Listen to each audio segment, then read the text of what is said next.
Calling all sports with Rockin' Manooch with Jimmy B. Proudly sponsored by On Air Sports Marketing and is powered by the injury attorneys Lerner and Rowe. In a wreck and need a check? Make one call, that's all. 602-977-1900. And always online at lernerandrowe.com. Now time for Calling All Sports with Rockin' Manooch with Jimmy B. on Fox Sports 910. Well, let's dive right into it as Grand Canyon is heading back to the NCAA tournament as they are number 12 seed in the West region. They'll face number 5 seed St. Mary's on Friday at 7 o'clock from Spokane, Washington, as they are looking for their first NCAA tournament win. And joining us now is Paul Coro, the color analyst for the Lopes. How you doing, Paul? We got the full crew here today. What's going on? Hey, I was just thinking, props to you guys. You know, there's a lot of bandwagon people right now when the Lopes are going to March Madness, but we've been talking about this team every week all season, so you guys stayed on top of this. Well, I think it's great. I want to get a W next, right? I mean, that's what you want to see. I mean, last year, what was it, Gonzaga you fell to, and then I think a few years ago before that it was Iowa. And right. You know, this is a St. Mary's team which is pretty good, but this is a game that I think for gamblers, we're at a casino right now, are probably going to be leaning on Grand Canyon. I mean, I think there's a lot of hype right now, and I think this should be a good game for them. I mean, it's absolutely nuts when you hear, like, the bracket unveiled and Seth Davis in the next breath is putting the Lopes in the Sweet 16. I'm like, whoa, how about a win in the NCAA tournament first before that talk? But it's pretty cool that everybody thinks of the program that highly, and Bryce Drew and Tyon Grant Foster's becoming a little bit more well-known. I talked to some NBA scouts that were at the WAC tournament, and they are taking notice of him. You know, they see a guy that's more than just the conference's leading scorer. They see a guy that can play defense at the next level at 6'7" as a guard, and how much he's progressed through the season. So, just tons of super storylines for the Lopes, and this is where they want to be, taking the next step. It was a very tempered celebration, as much as there was jubilation about winning the regular season and the tournament championship. It was almost like it wasn't quite over the top like the first couple times, because they have bigger plans. Paul, with success comes poachers. And Bryce Drew has quickly become one of the big names out there, some big jobs out there. What's your thoughts? I know he loves Grand Canyon. He loves what the school stands for. But could you see him getting poached by a Michigan or an Oklahoma State or somebody? Yeah, I know they'll try. I mean, this came up in my head recently with the whole Don Munson thing at Long Beach State, and how he got it started at Gonzaga and jumped for the Minnesota job. And it kind of made me think of like when Dirk Cutter left Boise after getting that going and came to ASU. Like, I wonder if those guys, if they had known what those programs would become nationally, if they would have made those jumps to programs thinking that they had to take that next step. I don't know. I mean, Bryce Drew's been there. You know, he's been in the SEC at Vanderbilt, and so he knows what it's like. So I don't know if that temptation is the same as it would be for guys who haven't done it before. And you know, he's got a lot of the things he wants here. He gets to live in a great city with his family in Phoenix, and you know, he's got tremendous support in the athletic department and at the university level from President Brian Mueller, and he's at a Christian university, which is super important to his faith and how he wants to incorporate that into his basketball program. And you can't do that at every type of university. You know, Paul, you mentioned Grant Foster, who's leading scorer last 10, 11 games for your Lopes. But on top of that, you know, you've watched Bryce through these last several years. As you mentioned, he's been to the mountaintop. Now he's here. He maybe likes the lifestyle. But what is the Bryce Drew factor that you've watched these last few years with him as the head coach of the Lopes? Development. Player development is just on another level. Like, he's a good recruiter, obviously, and gets good talent in. But the way they progress through a season, and, you know, you take a guy like Luke War. He was an Oregon grad transfer, never made an impact at Oregon.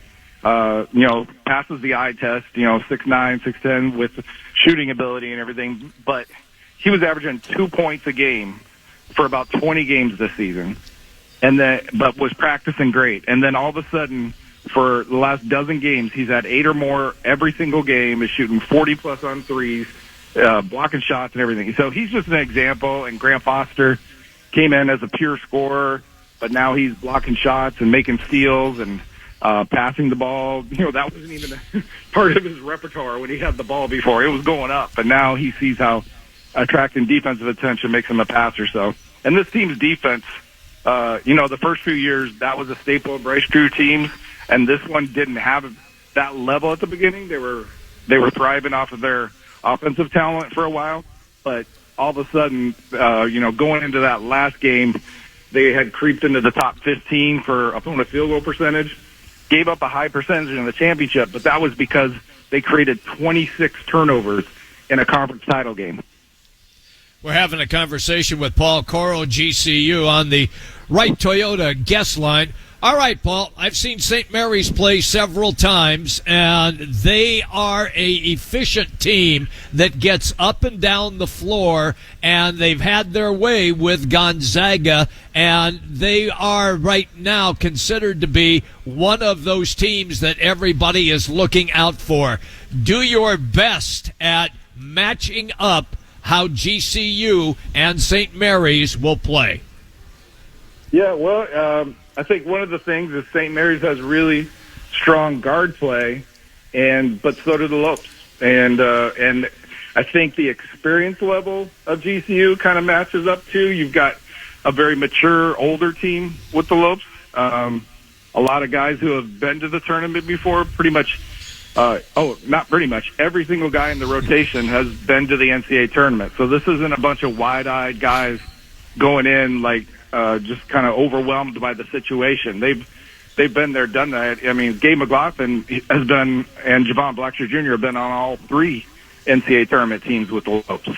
So I think there's, and the big man's going to be an issue. He's a big guy, and that's the one place GCU isn't as experienced with sophomore Duke Brennan, but I kind of feel like he's not an underclassman anymore. He started all season, and he's learned a lot from the guys around him, and now he's changed his game to where he's not as foul prone. He's controlling the boards, and he's very physical. He doesn't back down. I think the guy bleeds like every game because he mixes up so much and takes so many hits, and he just keeps coming back for more.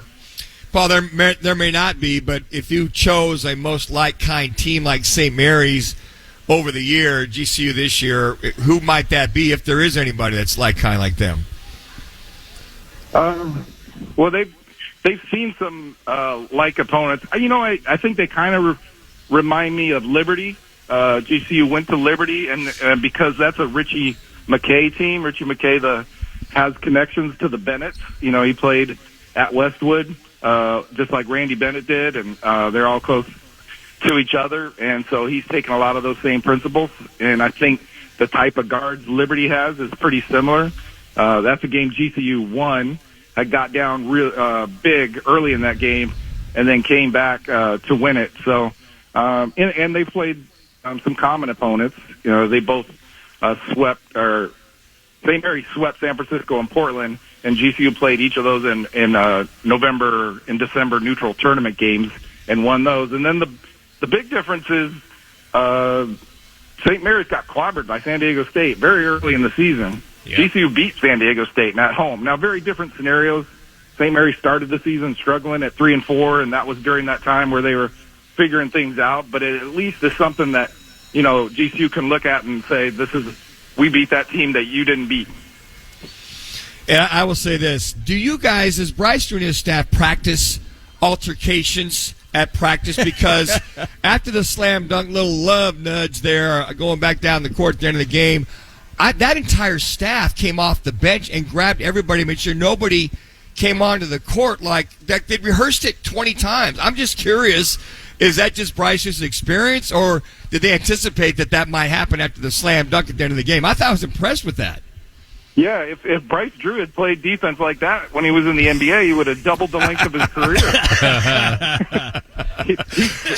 he slid so well, get in front of his man there. It was great. Yeah, I mean, it's something they talk about. I mean, we joke about practicing, but they definitely talk about it with various staff about what they would do in that situation. And the one guy who came off the bench and got tossed is Derek Michael Xaviero. He's from Indonesia. He hasn't quite got the memo on what happens, and he didn't see the D'Antoni Suns get players suspended and stuff like that growing up in Jakarta. So he was kind of stunned that he was getting tossed at the end of that. But that's also Colin Moore's personality. Like, guys will try to get into him all the time, and he just smiles. He is unflappable. And in a moment where a guy chucks you and then another guy, like, throws a beanball at you, that, like, he should be playing dodgeball instead of basketball. He had such good aim. Hey, and Paul, then he just smiled. Like, how many guys would turn around and go right back at two guys that do to you? Well, and the fortunate thing is Bryce was making sure none of these guys, that everybody was eligible for the tournament and nobody was missing a game or whatever.